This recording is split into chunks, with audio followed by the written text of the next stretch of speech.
మాత్రమే వెలిసర బొమ్మ 10 వాడల నిలుపగదిలే యోధులే అమ్మ. ఒక వాడకి పరిమితమా అంబేద్కరుడు 10 వాడికి హక్కులను ఇచ్చినవాడు. తను రాసిండు రాజ్యాంగం దేశం కోసం, తను చేసిండు పోరాటం అందరి కోసం. నర చీకటిని తరిమేసి వెలుగైనాడు. జై భీమ్ జనగుండ నాదం, అందరం ఒకటై గెలవాలి సమాజం. జై భీమ్ ఒక యుద్ధ నినాదం అందరి కోసం, అది పోరు ప్రవాహం. మాకెందుకు మాది కాదు ఆ నినాదం అని అవగాహన లేకున్నది కొత్త సమాజం. ఆ రాజ్యాంగం ప్రతిపదాలు పొందుతూ జనం, అవి అంతేందని అడిగే కలిపేగుల దేశం. జీవితాన్ని దారబోసినాడు రమణకై, అవమానాలు అనుభవించ నిలుచర బలమై.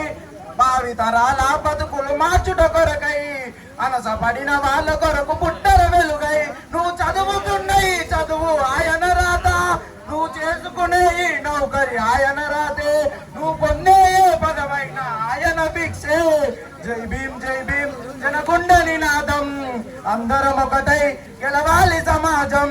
జై భీమ్ ఒక యుద్ధ నినాదం అందరి కోసం, అది పోరు ప్రవాహం. నరజ్ఞానం వర్ధిల్లాలని పిడికిలెత్తరు, ఆ జననం జనాజ్ఞానం తొలుచుట కొరకు. ఆహా జై భీమ్ అని కొంచెత్తి నిలదించాలో, ఆహా బడుగు బహుజనులంతా ఏకమవ్వాలో. విశ్వవ్యాప్తమయ్యింది ఆయన పదిమా, నిలువెత్తు కదిలిపోయే నిలిచర జన్మ. అడుగడుగు జాతి కొరకు కోరినవాడు, పీడిచ జన ఘోషలనే తరిమినవాడు. ఎంతమంది ఎత్తుకున్నారు జై భీమ్ జెండా, ఎవరో ఒక్కరు దిగితే ఉండదు అంట. మనం అందరం ఒక్కటి అయితే విజయం రాదా. జై భీమ్ జనగుండ నినాదం, అందరం ఒకటై గెలవాలి సమాజం. జై భీమ్ ఒక యుద్ధ నినాదం అందరి కోసం, అది పోరు ప్రవాహం. జై భీమ్ జై శ్రీరామ్.